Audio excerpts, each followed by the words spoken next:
Subscribe my channel, press all notification bell. Hey, what's up India?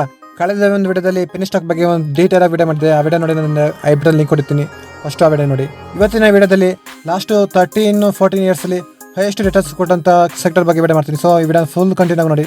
ಈ screen ಅಲ್ಲಿ ನೋಡಬಹುದು 1981 ಟೈಮಲ್ಲಿ 10 ಗ್ರಾಮ್ ಗೋಲ್ಡ್, ಸಿಲ್ವರ್, ಸೆನ್ಸೆಕ್ಸ್ ಇದೆಲ್ಲ ಹೆಂಗೆ ರಿಟರ್ನ್ಸ್ ಕೊಡಿದೆ ಅಂತ. 1981 ಟೈಮಲ್ಲಿ 10 ಗ್ರಾಮ್ ಗೋಲ್ಡ್ಗೆ 1800 ರೂಪಾಯಿ ಇತ್ತು. ಈಗ 48,000 ರೂಪಾಯಿ ಇದೆ. 26 ಟೈಮ್ಸ್ ರಿಟರ್ನ್ಸ್ ಕೊಡಿದೆ ಈ 40 ವರ್ಷದಲ್ಲಿ. ಅದೇ ಸಿಲ್ವರ್ ಅಂತ ಬಂದರೆ 1 kg 2,700 ಇತ್ತು ಆ ಟೈಮಲ್ಲಿ. ಇವಾಗ 61,000 ರೂಪಾಯಿ ಇದೆ ಪ್ರೈಸು.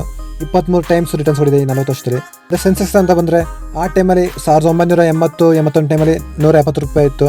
ಈಗ 60,000-61,000 ಇದೆ. ಅಂದರೆ ಬರೋಬ್ಬರಿ 342 ಟೈಮ್ಸ್ ರಿಟರ್ನ್ಸ್ ಕೊಡಿದೆ. ಸೊ ಇದರಲ್ಲಿ ಸ್ಟಾಕ್ ಮಾರ್ಕೆಟ್ ಹೈಯೆಸ್ಟ್ ರಿಟರ್ನ್ಸ್ ಕೊಡಿದೆ. ಲಾಸ್ಟ್ 30 ವರ್ಷದಲ್ಲಿ ಸೆನ್ಸೆಕ್ಸು ಕಂಟಿನ್ಯೂಸ್ ಆಗಿ 15-16% CAGR ಕೊಡಿದೆ. ಅದೇ ಮ್ಯೂಚುವಲ್ ಫಂಡ್ ಅಂತ ಬಂದರೆ ಆ್ಯಾವ್ರೇಜ್ ಆಗಿ 12% CAGR ಕೊಡಿದೆ. ಕೆಲವೊಂದು ಟೈಮು 8%, ಕೆಲವೊಂದು ಟೈಮು 20% ಹಾಗೆಲ್ಲ ಕೊಡಿದೆ. ಬಟ್ ಆ್ಯಾವ್ರೇಜ್ ಆಗಿ 10%-12% ಕೊಡುತ್ತೆ ಮ್ಯೂಚುವಲ್ ಫಂಡ್ ಇಂಡಿಯಾದಲ್ಲಿ. ಅದೇ FD ಅಂತ ಬಂದರೆ 5%-6% ಕೊಡಿದೆ. ಗೋಲ್ಡ್ 9-10% CAGR ಕೊಡಿದೆ. ಸಿಲ್ವರ್ 7-8, 7.5 ಅಷ್ಟು CAGR ಕೊಡಿದೆ. ಬಾಂಡ್ಸ್ ಅಂತ ಬಂದರೆ 6-7% CAGR ಇದೆ.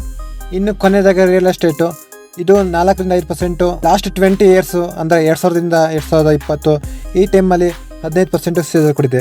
ಇದಕ್ಕೆ ಮೇನ್ ಕಾರಣ 2008 ಕ್ರಾಶ್ ಆಗಿದೆ, ಗೊತ್ತಿದೆ ನಿಮಗೆ. 2008 ಕ್ರಾಶ್ ಆಗಿ ಮೇನ್ ಕಾರಣ ಏನಂದರೆ ಶ್ರೀಮಂತರೆಲ್ಲ ದೊಡ್ಡ ಮನೆ ಕಟ್ತಿದ್ರು. ಅದನ್ನು ನೋಡ್ಕೊಂಡು ಮಿಡ್ಲ್ ಕ್ಲಾಸ್ ಜನನು ಸಾಲ ತಗೊಂಡು ಕಟ್ಟಕ್ಕೆ ಸ್ಟಾರ್ಟ್ ಮಾಡಿದ್ರು ಮನೇನ. ಅವ್ರ ಹತ್ರ ಅಫೋರ್ಡ್ ಮಾಡೋಕ್ಕೆ ಆಗದಷ್ಟು ಸಾಲ ತಗೊಂಡ್ರು. ಸೊ ಇದರಿಂದ ಮುಂದೆ ಸಾಲ ಕಟ್ಟೋಕ್ಕಾಗಲಿಲ್ಲ. ಬಟ್ ಬ್ಯಾಂಕ್ಗಳಲ್ಲಿ ಏನಂದರೆ ಏನು ಚೆಕ್ ಮಾಡೋಕೆ ಹೋಗಿಲ್ಲ. ಒಳ್ಳೆ ಡಿಮ್ಯಾಂಡ್ ಇದೆ, ಒಳ್ಳೆ ದುಡ್ಡು ಮಾಡ್ಬೋದು ಅಂತ ಎಲ್ಲರೂ ಸಾಲ ಕೊಡೋಕ್ಕೆ ಸ್ಟಾರ್ಟ್ ಮಾಡಿದ್ರು. ಇದರಿಂದ ರಿಯಲ್ ಎಸ್ಟೇಟಿಗೆ ಏನಂದರೆ ಸ್ವಲ್ಪ ಡಿಮ್ಯಾಂಡ್ ತುಂಬ ಬಂತು. ಇದರಿಂದ ಅಮೆರಿಕದ ಸ್ಟಾಕ್ ಮಾರ್ಕೆಟ್ ತುಂಬ ಪಂಪ್ ಆಗೋಕ್ಕೆ ಸ್ಟಾರ್ಟ್ ಆಯಿತು. ಬಟ್ ಕೊನೆಗೆ ಯಾರು ಸಾಲ ತೀರ್ಸೋಕ್ಕಾಗಲಿಲ್ಲ ತಗೊಂಡಿದ್ದ ಸಾಲ. ಬಟ್ ಎಲ್ಲ ಬ್ಯಾಂಕ್ಗಳು ಡಿಫಾಲ್ಟ್ ಮಾಡೋಕ್ಕೆ ಸ್ಟಾರ್ಟ್ ಮಾಡಿದ್ರು. ಆಮೇಲೆ 2008 ಟೈಮಲ್ಲಿ ಕ್ರಾಶ್ ಆಗುತ್ತೆ ಮಾರ್ಕೆಟು. ಸೊ ರಿಯಲ್ ಎಸ್ಟೇಟು ಮತ್ತು ಬ್ಯಾಂಕ್ ಫೈನಾನ್ಸಲ್ಲಿ ತುಂಬ ದೊಡ್ಡ ಕ್ರಾಶ್ ಆಗುತ್ತೆ. ಇಂಡಿಯಾ ಅಂತಲ್ಲ, ಎಲ್ಲ ಕಡೆನೂ ಕ್ರಾಶ್ ಆಗುತ್ತೆ. ಇಂಡಿಯಾದಲ್ಲೂ ಕ್ರಾಶ್ ಆಗಿತ್ತು. ಆ್ಯಾವ್ರೇಜ್ ಏನಂದರೆ ಇಂಡಿಯಾದಲ್ಲಿ 4-5% ಬಿಲ್ಡಿಂಗ್ ಇರ್ಬೋದು, ಅದರದ್ದು ವ್ಯಾಲ್ಯೂ ಈ ವರ್ಷದಿಂದ ನೆಕ್ಸ್ಟ್ ವರ್ಷಕ್ಕೆ ಒಂದು 4-5% ಇನ್ಕ್ರೀಸ್ ಆಗ್ಬೋದು.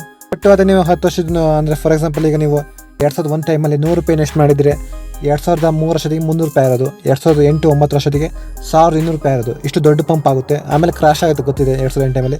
ಬಟ್ 2009-10 ನಂತರ ಈಗ 2014 ಟೈಮಲ್ಲಿ ಎಷ್ಟಾಗಿರುತ್ತೆ ಅಂದರೆ 1,400 ರೂಪಾಯಿ ಆಗಿರೋದು. ಅದೇ ನಂತರ 2014ರಿಂದ 2020 ವರ್ಷದಿಗೆ 1,500 ಆಗಿರೋದು.